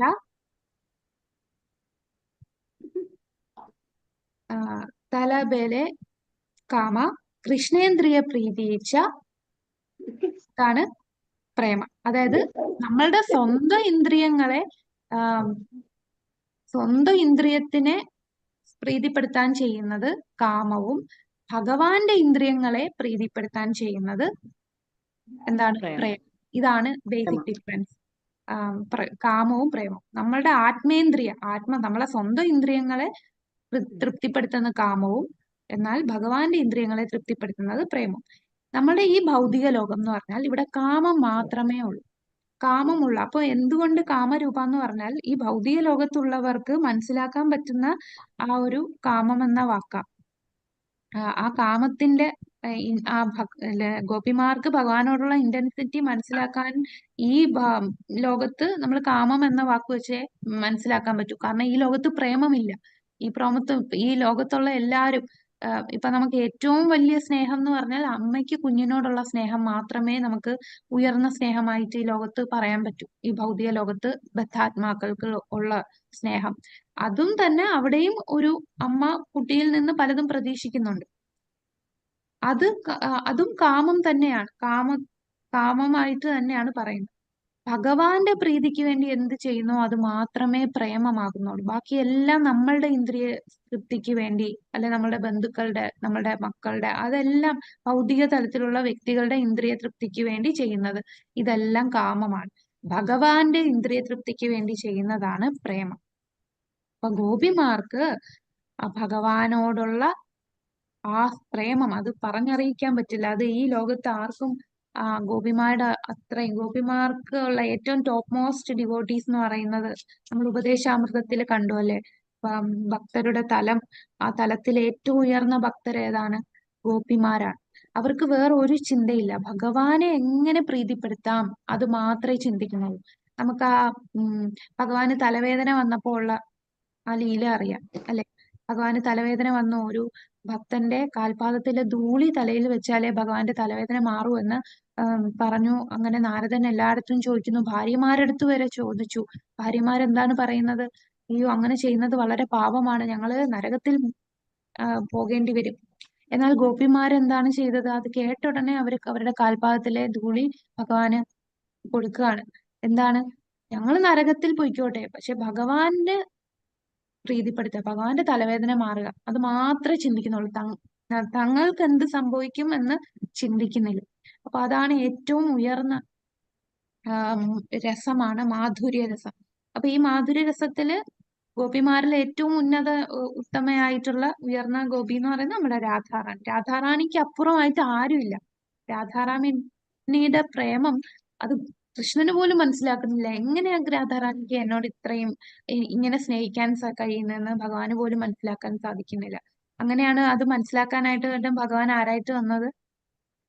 ചൈതന്യ മഹാപ്രഭു. ചൈതന്യ മഹാപ്രഭു. ചൈതന്യ അതെ, ഹരിബോൾ. ചൈതന്യ മഹാപ്രഭു ആയിട്ട് വന്നതല്ലേ. അപ്പൊ അതാണ് ഗോപിമാരുടെ പ്രേമം. അപ്പൊ ഈ ഗോപിമാർക്ക് ഭഗവാനോടുള്ള ആ സ്നേഹവും കാമവും തമ്മിലുള്ള വ്യത്യാസം എന്ന് പറഞ്ഞാൽ ഇരുമ്പും സ്വർണവും പോലെയാണ്. ഒന്ന് കാമം എന്ന് പറഞ്ഞാൽ ഭൗതികമാണ്, പ്രേമം എന്ന് പറയുന്നത് ആത്മീയമാണ്. അപ്പോ ആ ഉദ്ദേശത്തിലാണ് വ്യത്യാസം. കാമം എന്ന് പറഞ്ഞാൽ സ്വന്തം ഇന്ദ്രിയ തൃപ്തി, ഭൗതികമായിട്ടുള്ള തലത്തില്. എന്നാൽ പ്രേമം എന്ന് പറഞ്ഞാൽ ഭഗവാനെ പ്രീതിപ്പെടുത്തുക, അത് മാത്രമേ പ്രേമഭക്തിയിൽ വരുന്നുള്ളൂ. അപ്പൊ ഗോപിമാരുടെ പ്രേമം അത് കാമമല്ല എന്ന് പറയാൻ എന്താണ് തെളിവ്? നമ്മളിങ്ങനെ പറയുന്നു, ഇതിന് തെളിവ് എന്താണ്? ഗോപിമാർക്കും ചിലപ്പോൾ കാമമായിരിക്കില്ലേ? കാരണം നമ്മളുടെ ബദ്ധാത്മാക്കളെ സംബന്ധിച്ച് അവര് നോക്കുമ്പോൾ കൃഷ്ണന് ചുറ്റും കുറെ ഗോപിമാര് ഭർത്താക്കന്മാരെ ഉപേക്ഷിച്ചു കൃഷ്ണന്റെ പുറകെ പോകുന്നു. നമ്മൾ ഭൗതിക തലത്തിലായിരിക്കും ചിന്തിക്കുന്നത്. ഇവിടെയുള്ള ഒരു വ്യക്തി ഭർത്താവിനെ ഉപേക്ഷിച്ചു വേറൊരു പുരുഷന്റെ കൂടെ പോകുന്ന ആ തലത്തിൽ ചിന്തിക്കും. അത് വളരെ തെറ്റാണ്. ഒരിക്കലും ഗോപിമാരും ഭഗവാനും തമ്മിലുള്ള ബന്ധം ഭൗതിക തലത്തിൽ കാണാൻ പാടില്ല. അതുകൊണ്ടാണ് ശ്രീമദ് ഭാഗവതം വായിക്കുമ്പോൾ 10ാമത്തെ സ്കന്ധത്തിൽ നേരെ രാസലീല വായിക്കാൻ പാടില്ല. കാരണം ആരാണ് ഭഗവാനെന്ന് ആദ്യം മനസ്സിലാക്കണം. അതുകൊണ്ടാണ് നമ്മൾ ആദ്യത്തെ സ്കന്ധം മുതൽ 1, 2, 3 അങ്ങനെ 10ാമത്തെ സ്കന്ധത്തിൽ വരണം. ഭഗവാൻ ആരാന്ന് ഉള്ള സ്ഥാനം മനസ്സിലാക്കാതെ നമ്മളത് വായിക്കുമ്പോൾ ഭൗതിക തലത്തിലേ മനസ്സിലാക്കുകയുള്ളൂ.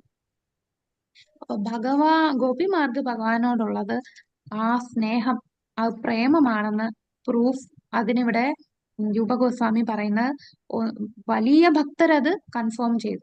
വലിയ ഭക്തർ എന്ന് പറഞ്ഞാൽ ആദ്യത്തത് ചൈതന്യ മഹാപ്രഭു തന്നെ. ചൈതന്യ മഹാപ്രഭു ഒരു സന്യാസം സ്വീകരിച്ച വ്യക്തിയാണ്. അദ്ദേഹം സ്വന്തം ഭാര്യയെ പോലും, സ്ത്രീകളെ ഒന്നും അടുത്ത് കാണാത്ത വ്യക്തിയാണ്. ഭാര്യയെ പോലും അദ്ദേഹം കാണുന്നില്ല, ദൂരെ നിർത്തിയിരുന്നു. അമ്മയെ മാത്രമേ അദ്ദേഹത്തിന്റെ അടുത്ത് വരാനായിട്ട് അനുവാദം ഉണ്ടായിരുന്നു. അങ്ങനെയുള്ള വ്യക്തി ആയിട്ടുള്ള ചൈതന്യ മഹാപ്രഭു, സന്യാസിയായിട്ടുള്ള ചൈതന്യ മഹാപ്രഭു വരെ പറഞ്ഞു ആ ഗോപി ഭാവം, ആ ഭാവം അതിന്റെ അപ്പുറം ആർക്കും വരാൻ സാധിക്കില്ല. ഗോപിമാർക്ക് ഭഗവാനോടുള്ള ആ പ്രേമം.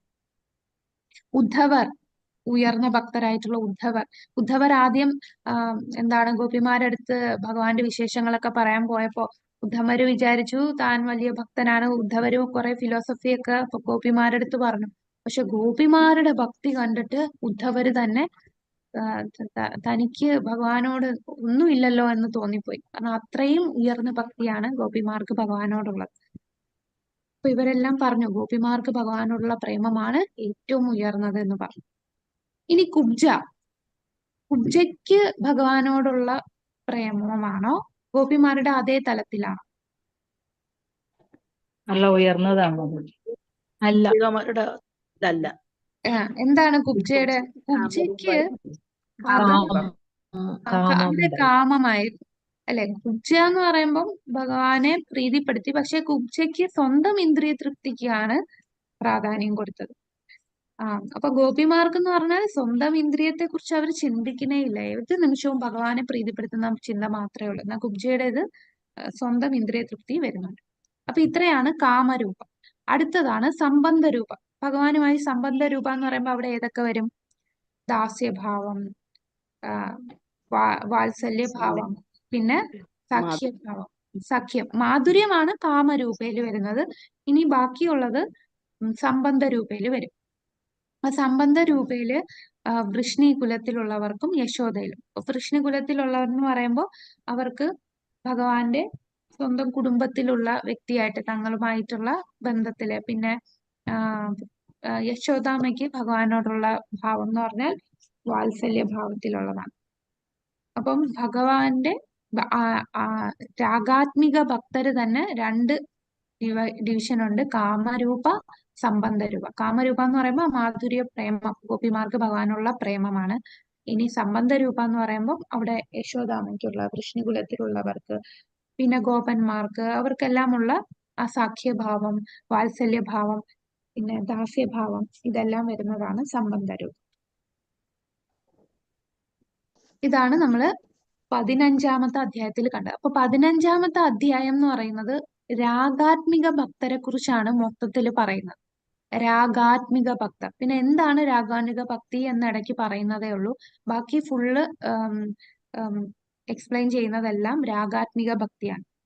ഇനി നമ്മൾ 16-ാമത്തെ അധ്യായം. 16-ാമത്തെ അധ്യായത്തിലാണ് രാഗാനുഗ ഭക്തിയെ കുറിച്ച് വിവരിക്കുന്നത്. 16-ാമത്തെ അധ്യായം സ്വതസിദ്ധമായ വികസനം കൂടുതൽ വിശദീകരിക്കുന്നു. അപ്പൊ ആ രാഗാനുഗ ഭക്തിയെ കുറിച്ച് കൂടുതൽ വിശദീകരിക്കുകയാണ് അധ്യായം 16.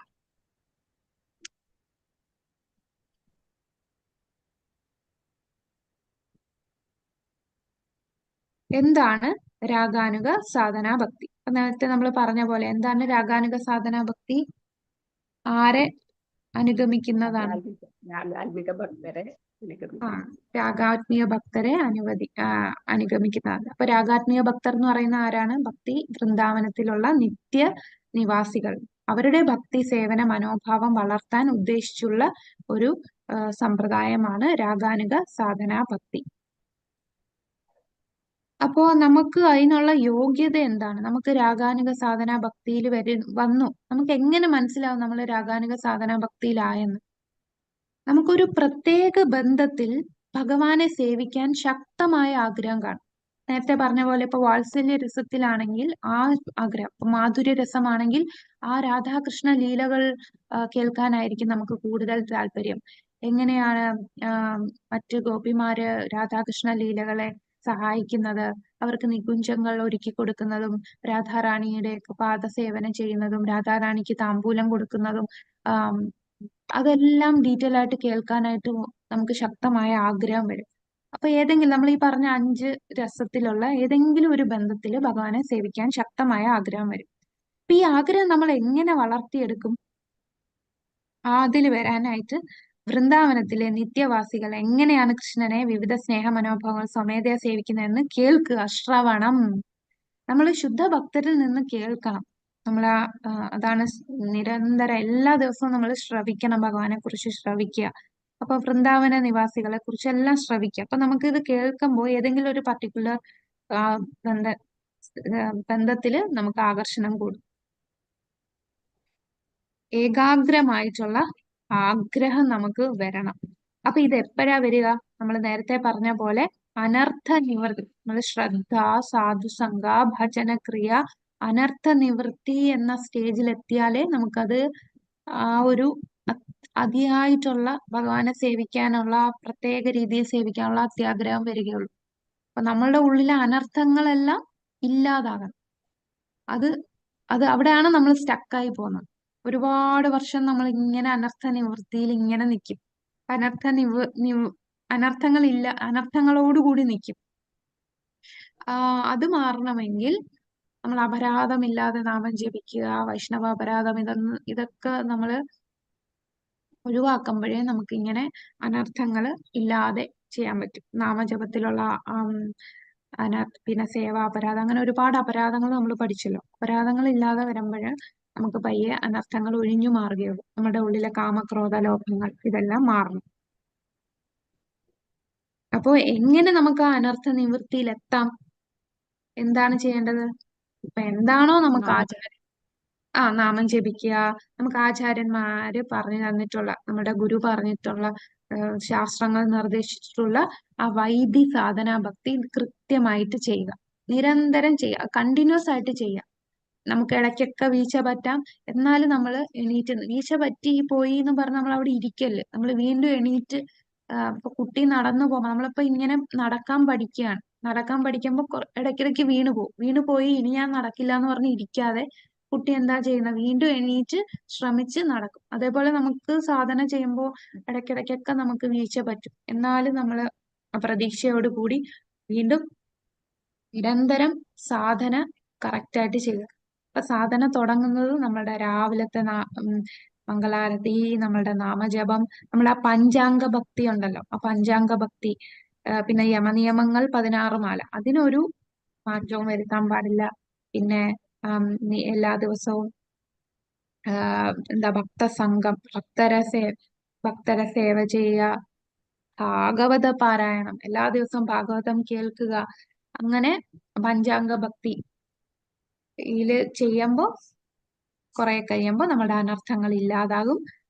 അനർത്ഥങ്ങൾ ഇല്ലാതാകുമ്പോൾ നമുക്ക് സ്വാഭാവികമായിട്ട് ഭഗവാനോട് ആ സേവ ചെയ്യാനുള്ള ആഗ്രഹം വളർന്നു വരും.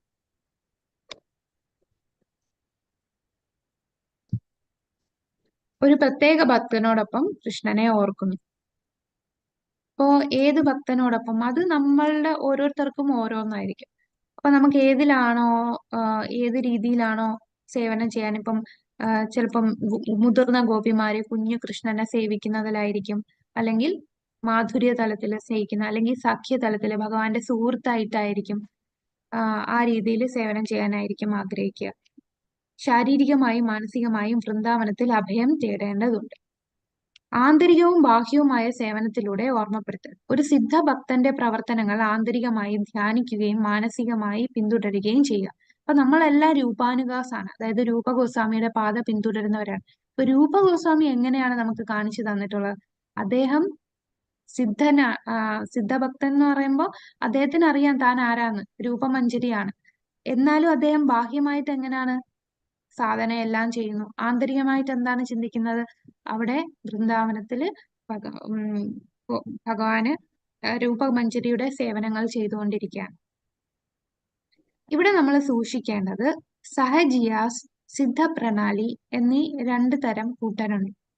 സഹജിയ എന്ന് പറഞ്ഞാൽ പുറമേ കാണുമ്പോൾ വിചാരിക്കും അവര് വലിയ ഭക്തരാണ്, കാരണം അവര് ഭഗവാന്റെ സിദ്ധഭക്തരാണ്, ഞാൻ ഭഗവാന്റെ തത്തയാണ്, അല്ലെങ്കിൽ ഞാൻ മയിലാണ്, ഞാൻ ഗോപിയാണ് എന്നുള്ള രീതിയിൽ അവര് ഗോപിമാരുടെ വേഷം ധരിച്ച്, പുരുഷന്മാരായിരിക്കും ചിലപ്പോൾ ഗോപിമാരുടെ വേഷത്തില് ഭഗവാനെ എപ്പോഴും പാടിക്കൊണ്ടിരിക്കും. കേൾക്കുമ്പോൾ വിചാരിക്കും എത്ര വലിയ ഭക്തരാണ്. പക്ഷെ അവരെ സൂക്ഷിക്കണം, അവരൊരു സാധനയും ചെയ്യാത്തവരായിരിക്കും. അപ്പൊ അവര് തന്നെ മാനസിക ഊഹാപോഹത്തിൽ ഓരോന്ന് ചെയ്യുകയാണ്. അവര് ശാസ്ത്രങ്ങൾ പാലിക്കുകയോ ആചാര്യന്മാര് പറഞ്ഞു തന്നിട്ടുള്ള നിയമങ്ങളോ ഒന്നും പാലിക്കാതെ സ്വന്തം ഊഹാപോഹത്തില് ഓരോന്നും ചിന്തിച്ച് ചെയ്യുന്നവരാണ്. അതുപോലെ സിദ്ധപ്രണാലി എന്ന് പറയുന്ന ഒരു വിഭാഗമുണ്ട്. സിദ്ധപ്രണാലി എന്ന് പറഞ്ഞാൽ പണ്ടൊക്കെ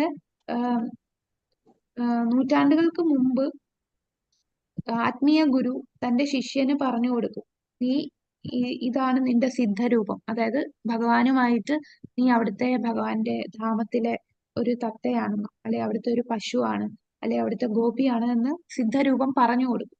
പിന്നീട് നമ്മളുടെ ഈ പരമ്പരയിൽ ഭക്തി വിനോദ് താക്കൂറും ഭക്തി സിദ്ധാന്ത സരസ്വതി താക്കൂറും ഒക്കെ വന്നപ്പോൾ അവര് ഇങ്ങനെ സിദ്ധരൂപം എന്താണെന്ന് തന്റെ ശിഷ്യന് പറഞ്ഞു കൊടുക്കുന്നത് നിർത്തി.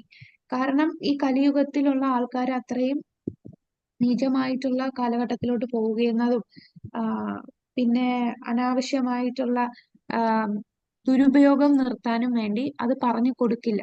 കാരണം നമുക്കിത് മനസ്സിലാവുന്നത്, നമുക്ക് ഭഗവാനുമായിട്ടുള്ള ആ സിദ്ധി എന്താണെന്ന് മനസ്സിലാകുന്നത് ഭഗവാന്റെ കാരുണ്യം കൊണ്ടാണ്. ഭഗവാൻ ഇവനത് മനസ്സിലാക്കട്ടെ, അവന് എന്നോടുള്ള ആ സ്വാഭാവിക പ്രേമം വരട്ടെ എന്ന് ഭഗവാൻ അനുഗ്രഹിക്കുമ്പോൾ നമുക്ക് വരുന്നതാണ്. ആ ഭഗവാന്റെ കാരുണ്യം കൊണ്ട് നമുക്കത് സ്വന്തമായിട്ട് മനസ്സിലാകും. പണ്ട് ഗുരു നേരത്തെ പറയുമായിരുന്നു. അപ്പൊ അത് ഒരുപാട് മിസ്യൂസ് ചെയ്ത് ഞാൻ ഇന്ന വ്യക്തിയാണ്, ഭഗവാന്റെ പശുവാണ്, പിതാവാണെന്നൊക്കെ പറഞ്ഞ് സ്വന്തമായിട്ട് പറഞ്ഞ് നിൽക്കുന്ന ആൾക്കാരുണ്ട്. അങ്ങനെയുള്ളവരെ സൂക്ഷിക്കണം. ബാഹ്യമായിട്ട് നല്ല രീതിയിൽ സാധന ചെയ്യുന്നവരായിരിക്കണം നമ്മൾ നോക്കേണ്ടത്. ആ സാധന ചെയ്യാതെ ഇങ്ങനെ സ്വന്തമായിട്ട് ഓരോ രൂപമാണ് താനെന്ന് പറയുന്നവരെ സൂക്ഷിക്കണം.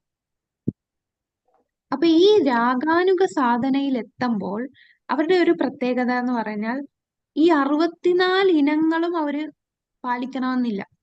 അവർക്ക് ഈ ഇനങ്ങൾ പാലിക്കുന്നതിനേക്കാളും ഉപരിയായിട്ട് ഭഗവാനെ കേന്ദ്രീകരിച്ച് സേവനം ചെയ്യുന്നതിലാണ് അവരുടെ കോൺസെൻട്രേഷൻ മൊത്തം. അപ്പൊ അത് അങ്ങനെ ചെയ്യുമ്പോൾ ചിലപ്പോൾ 64 ഇനങ്ങളിൽ ചിലത് ചെയ്തില്ല എന്ന് വരും. അപ്പൊ 64 ഇനങ്ങൾ നിരസിക്കുന്നില്ല, പക്ഷേ ഭഗവാന്റെ സേവനത്തിന് ഏറ്റവും അനുയോജ്യമായ പരിശീലനത്തിൽ ശ്രദ്ധ കേന്ദ്രീകരിക്കാൻ. അവർക്ക് ഭഗവത് സേവനത്തെ കുറിച്ചാണ് ചിന്ത. നമുക്കൊക്കെ ഇപ്പം ഓരോ റൂൾസ് ആൻഡ് റെഗുലേഷൻ, അയ്യോ അത് ചെയ്തല്ലോ, അങ്ങനെ ചെയ്തുകൂടല്ലോ, അതിലാണ് ശ്രദ്ധ. ഭഗവാനെ പ്രീതിപ്പെടുത്തുന്നതിലും തലത്തിൽ വന്നിട്ടില്ല. നമ്മളൊക്കെ ആ റൂൾസ് പാലിക്കുന്നതിൽ റൂൾസ് ഒന്നും മിസ്സാവാതിരിക്കാനും നോക്കുന്നവരാണ്.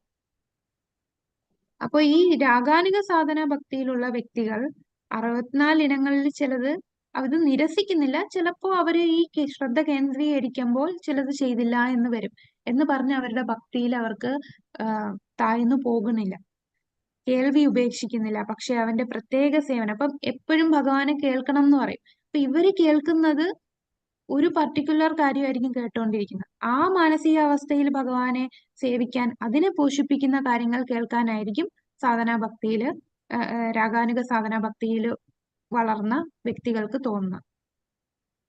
ഈ ഇപ്പൊ നമ്മൾ പറഞ്ഞല്ലോ, ഇവര് ചിലപ്പോ റൂൾസ് ഒന്നും പാലിക്കുന്നില്ല. അപ്പൊ ഒരിക്കലും ചിന്തിക്കല് ഉള്ളിയും വെളുത്തുള്ളിയൊക്കെ കഴിച്ച് അവര് ഭഗവാനെ സേവിക്കും, ചായയൊക്കെ കുടിച്ചുകൊണ്ടായിരിക്കും സേവിക്കുക, അങ്ങനെ ചിന്തിക്കല്. ഈ 4 യമനിയമങ്ങൾക്ക് ഒരു കോട്ടവും വരാതെയാണ് സേവനം ചെയ്യുന്നത്. അതിന് ഈ 64 ഇനത്തിലുള്ള ചെറിയ ചില കാര്യങ്ങളിൽ മാത്രമേ നമ്മൾ പറഞ്ഞിട്ടുണ്ട്. 64 ഇനത്തിൽ ഒരെണ്ണമാണ് ക്ഷേത്രത്തിൽ കിടക്കാൻ പാടില്ല, അല്ലെ, ആ ക്ഷേത്ര ഹാളിൽ കിടക്കാൻ പാടില്ല. പക്ഷെ ഈ രാഗാനുഗ സാധനാ ഭക്തിയില് ചിലപ്പോ സുഹൃത്ത് ബന്ധത്തിലായിരിക്കും ഭഗവാനോടുള്ള ആ വാസന വളർത്തിയത്. ആ വ്യക്തി ചിലപ്പം ക്ഷേത്രത്തില് അവിടെ കിടക്കും, ആ ഹാളിൽ കിടന്നു എന്ന് വരും. അത് പക്ഷെ അദ്ദേഹത്തെ സംബന്ധിച്ച് ആ ഒരു അപരാധം ആകുന്നില്ല, കാരണം അദ്ദേഹത്തിന്റെ ഭാവം ഇങ്ങനെ വളർന്നു വന്നതുകൊണ്ട് അങ്ങനെ ചെയ്യുന്നതാണ്.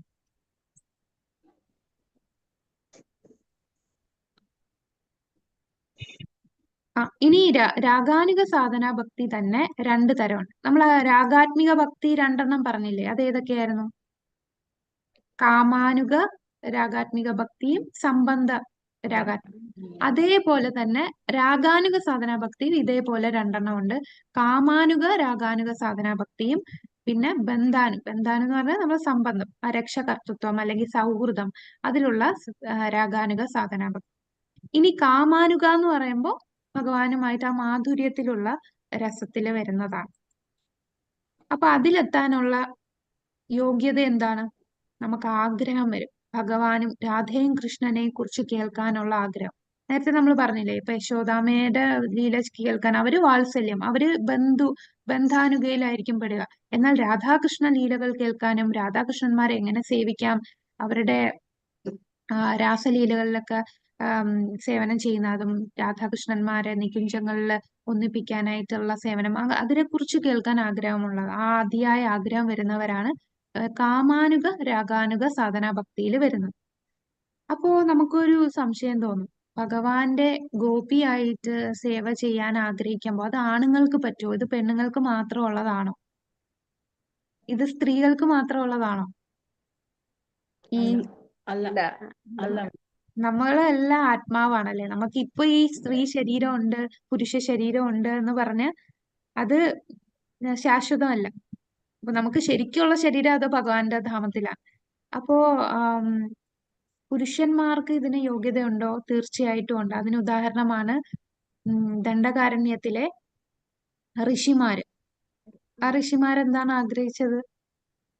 ഇത് പത്മപുരാണത്തിനും മഹാകൂർമ്മ പുരാണത്തിനും പറയുന്നതാണ്. ആരെ കണ്ടപ്പോഴാണ് ആലിംഗനം ചെയ്യാൻ തോന്നിയത്? ദണ്ഡകാരണ്യത്തിൽ ശ്രീരാമചന്ദ്രൻ വനവാസത്തിൽ പോയപ്പോ ദണ്ഡകാരണ്യത്തിലെത്തി. അപ്പൊ അവിടെയുള്ള ഋഷിമാര് 16,000 ഋഷിമാരുണ്ട്. അവർക്ക് ഭഗവാനെ കണ്ടപ്പോ അതിയായിട്ടുള്ള ആഗ്രഹം അദ്ദേഹത്തെ ആലിംഗനം ചെയ്യണമെന്നും അദ്ദേഹത്തെ അടുത്തിടപഴകാനും ആഗ്രഹം തോന്നി.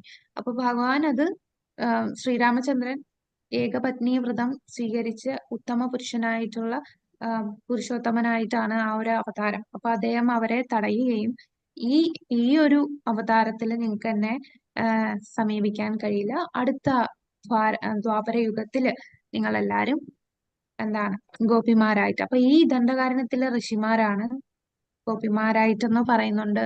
പിന്നെ ഭഗവാന്റെ 16,000 ഭാര്യമാരായിട്ട് വരുന്നത് ഇവരാണ് അടുത്ത യുഗത്തില് വരുന്നത്.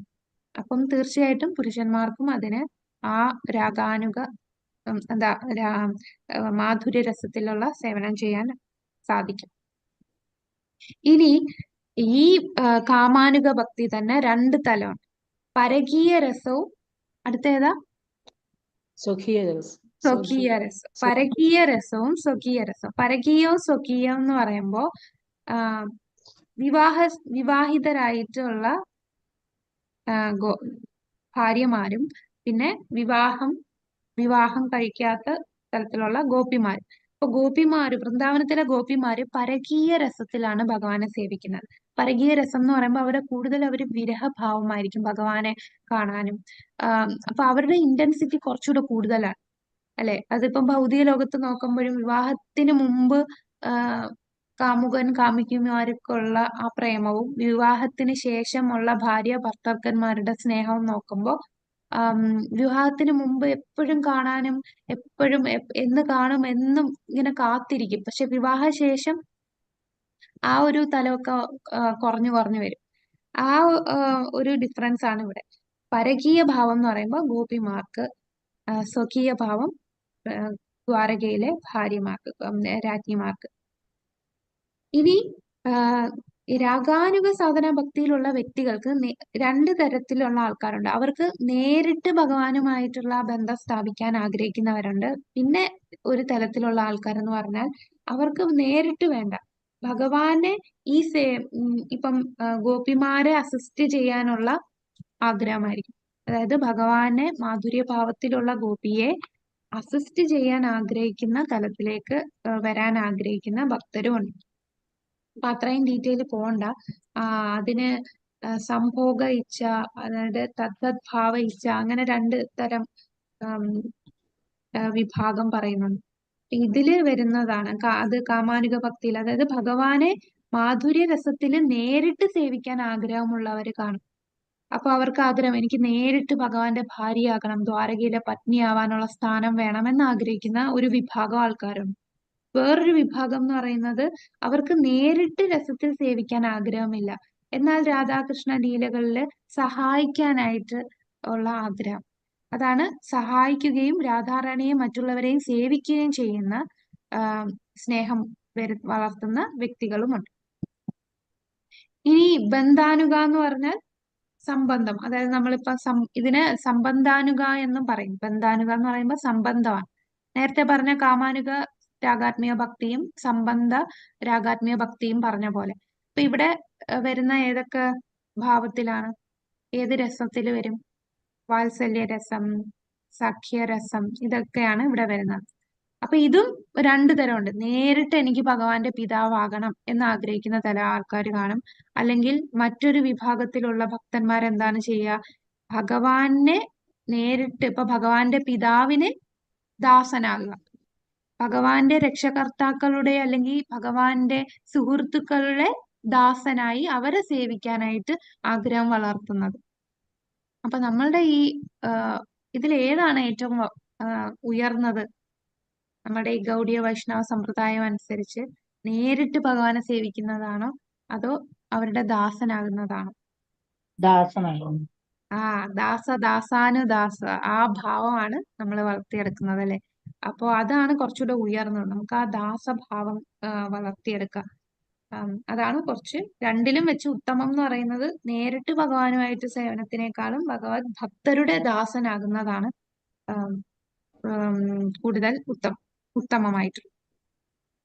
ഇനി ഇവിടെ ഒരു അപകടം പറയുന്നുണ്ട്. ഇപ്പൊ ഭഗവാനെ നേരിട്ട് ആസ്വദിക്കാൻ ആഗ്രഹം വരുമ്പോൾ ചില ആൾക്കാർ ഡൈവേർട്ട് ചെയ്തു പോകും. ചിലപ്പോ അവര് ചിന്തിക്കും ഞാനും ഭഗവാനായി മാറും. അതാണ് മായാവാദ കൺസെപ്റ്റ്. അതിലേക്ക് പോകാനും ചാൻസ് ഉണ്ട്. അപ്പോ അതിലേക്ക് പോകാൻ പാടില്ല. നമുക്കപ്പൊ നേരിട്ട് ഉള്ള സേവനം ആഗ്രഹിക്കുമ്പോൾ അവിടെ എനിക്ക് ആ ഒരു സേവനം ചെയ്യാൻ കിട്ടുമല്ലോ, ഭഗവാനെ നേരിട്ട് കിട്ടുമല്ലോ എന്നുള്ള ആഗ്രഹമാണ്. അവിടെ നമുക്കൊരു പ്രൈഡ് നമ്മുടെ ഉള്ളിൽ, അഹങ്കാരം നമ്മുടെ ഉള്ളിൽ വരും. പക്ഷെ നമ്മൾ അത്രയും വിനയാന്വിതമാകുന്നത് എപ്പോഴാണ്? ദാസനെ സേവിക്കുമ്പോഴാണ്. കൃഷ്ണന്റെ മാതാപിതാക്കളുടെയും സുഹൃത്തുക്കളുടെയും സേവനത്തിനും അഭിനന്ദനത്തിനും പരോക്ഷമായി ആഗ്രഹിക്കുന്നു. കൃഷ്ണന്റെ പിതാവിനെ പിന്തുടരുക, ആദർശത്തെ വിലമതിക്കുക. അതായത് ഭഗവാന്റെ വാത്സല്യ ഭാവത്തിൽ സേവ ചെയ്യുന്ന വ്യക്തിയെ പിന്തുടരുക, അവരെ സേവനം ചെയ്യുക. ഈ ആഗ്രഹം വരുന്നതൊക്കെ സംബന്ധാനുക രാഗാനുക സാധനാ ഭക്തിയിൽ വരുന്നതാണ്. അപ്പൊ ഇത്രയും കാര്യങ്ങളാണ് നമ്മളുടെ 14, 15, 16 അധ്യായത്തില്. അപ്പോ നമ്മൾ പഠിച്ചത് രാഗാത്മിക സാധനാ ഭക്തി, രാഗാനുക സാധനാ ഭക്തി. ഇനി അടുത്ത ക്ലാസ്സിൽ നാളെ നമ്മളുടെ ഈ ലെവൽ 3-ലെ ഈ ബാച്ചിന്റെ ലാസ്റ്റ് ക്ലാസ് ആണ്. നാളെ നമ്മള് ഭാവഭക്തി, പ്രേമഭക്തി, അതാണ് 17, 18, 19. ഈ അധ്യായങ്ങളാണ് നമ്മൾ നാളെ കാണാൻ പോകുന്നത്. ഹരേ കൃഷ്ണ. അപ്പൊ 14-ാമത്തെ അധ്യായത്തില് ആത്മീയ ആചാരങ്ങളുടെ ആത്മീയ സേവനത്തിന്റെ ബന്ധം, ഭക്തിയുടെ അംഗങ്ങളായി പൊതുവായി കരുതപ്പെടുന്ന ചില ഇനങ്ങൾ എന്തുകൊണ്ട് അങ്ങനെ അംഗീകരിക്കാൻ കഴിയില്ലെന്ന് രൂപഗോസ്വാമി വിശദമാക്കുന്നു. പിന്നീട് നമ്മൾ കണ്ടത് അധ്യായം 15 രാഗാത്മിക ഭക്തിയെ കുറിച്ച് പറഞ്ഞു. വൃന്ദാവനത്തിലെ നിത്യനിവാസികളുടെ സ്വതസിദ്ധമായ ഭക്തി സേവനമായ രാഗാത്മിക ഭക്തിയെ 15-ാമത്തെ അധ്യായം വിവരിക്കുന്നു. ഈ ബുക്ക് വായിക്കുന്നവര് ഒരു കാര്യം ശ്രദ്ധിക്കണം. നമ്മളുടെ ഇതിലൊരു മിസ്റ്റേക്ക് ഉണ്ട്. 15-ാമത്തെ അധ്യായത്തില്